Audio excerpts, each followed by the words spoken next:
Serious questions. Well, I think an important point that you've raised on your blog, which I've been following, is the role or lack thereof of women in politics. And very interested. Obviously, you're a woman. I am. And I'm wondering about your opinion on that.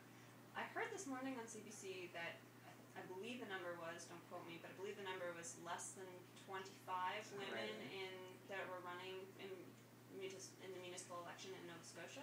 Total across the province. Yeah, so that is very low. And I talked about this on my blog a little bit. The Federation of Canadian Municipalities has this program in place where they want to have the number of women in municipal politics up to 30% in 14 years. And I think it's really wonderful to have a goal to increase the number of women in politics, but I don't think that that's fast enough or high enough. I mean, women are 50% of the population, Sure. And there should be more women involved, and not just women. I think that we need to have diverse voices represented in our municipal government. So I would encourage everyone and anyone who has an interest in their community to get involved, no matter your race, your gender. It doesn't. Yeah, I think it's very important we diversify, and I mean that's what democracy is supposed to be about, right? It's a diversity of opinions. So absolutely. Yeah. What are some of the barriers that one might face as a woman, or even you brought up a person of color, entering into the political sphere? Is that what are the barriers there? What inhibits some people from going down that path?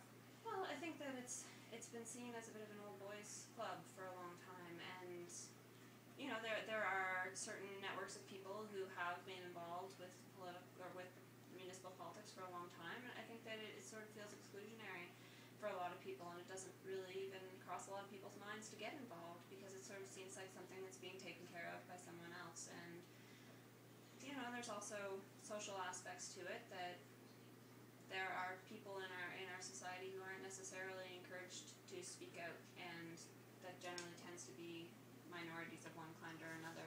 And I know that women aren't always encouraged to speak out either. So I found the decision kind of difficult, but I'm really glad that I made it, and I'm glad that I'm meeting people and getting out and actually getting to know my community a lot better than I ever did before. So.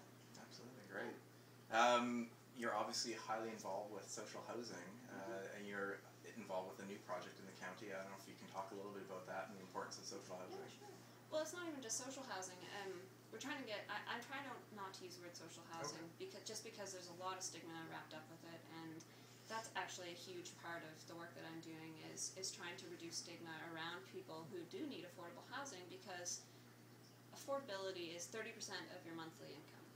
So for people who are on a limited income, that's a very small percentage, or sorry, not a small percentage, a very small number.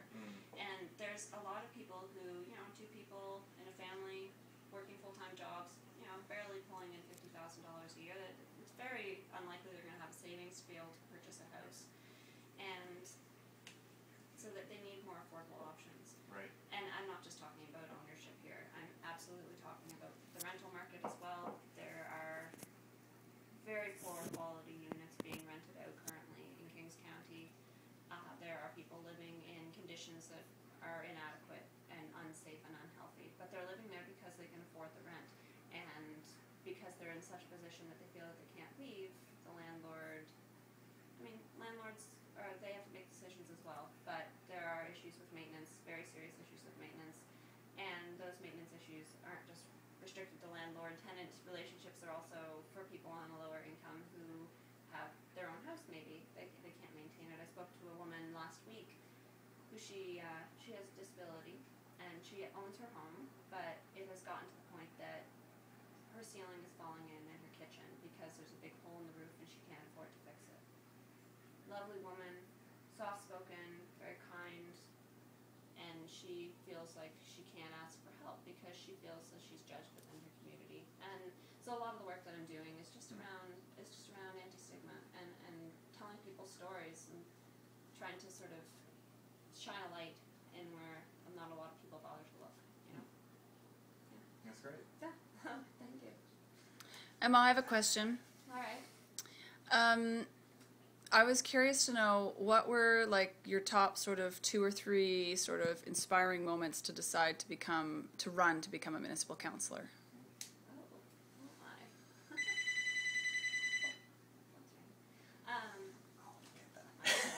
Sure. Top 3 inspiring moments, eh? Or just one. I mean, Just one. what? Why did you decide to run for municipal council?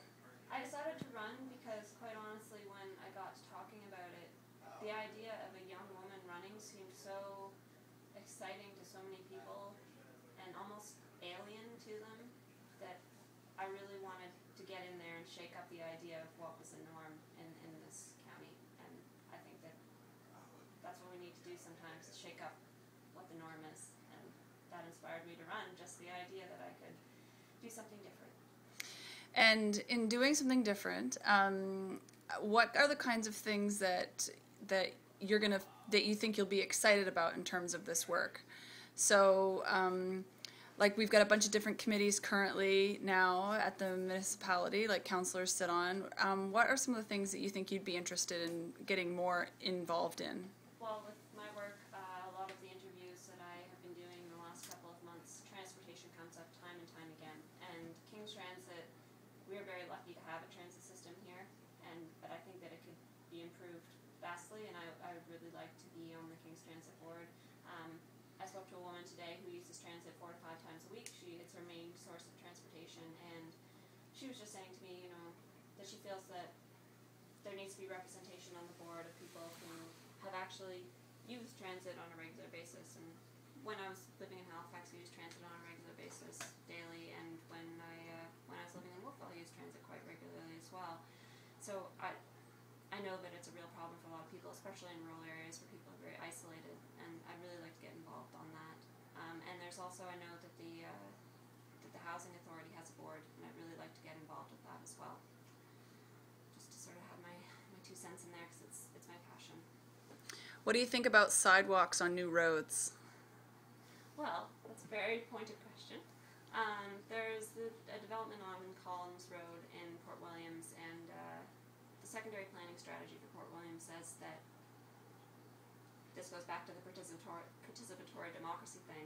The secondary planning strategy takes into consideration what the community has asked for, and the community asked that there be sidewalks and streetlights on all of the new roads put in Port Williams. And it's being requested right now that the subdivision that's going in not have to have either of those 2 things. Our communities need to be safe for the people who live there. They need to be built around the needs of the people who live there, and not the vehicles that drive through. And it's a safety issue, and it's also a walkability and active lifestyle kind of issue. People use a space more when it's intended for them, and I feel very strongly that we need to make sure that we build our communities to meet the needs of the people who live there. So if a village commission is asking for there not to be the sidewalks because they'll be too expensive to maintain, how do you, as their councillor, after October 20th, navigate that dynamic? Well, there are other options. I hear that it's expensive to plow sidewalks, but in other places where I've lived previously, it was the responsibility of the landowner to shovel their section of the sidewalk, and I don't feel that is too much to ask. So if there was anything that could be found, a medium between the village commission and the land or the property owner, I think that through discussion and consultation, we could probably figure out a way to make it work. And Mike's asking if I should be in the video, but I don't think so. It'll be too shaky to stop now. So, have you observed any challenges in when you've been going door to door in terms of projects or work that you see as kind of like been neglected or needs to be addressed, or items that have become immediately something that you've become aware of that you would like to work on behalf of the people in District 2? Well, there's a lot of people who live in subdivisions who are very unhappy with the fact that they don't have sidewalks and streetlights. And they say that it's really unsafe for their children. They don't like to go out at night.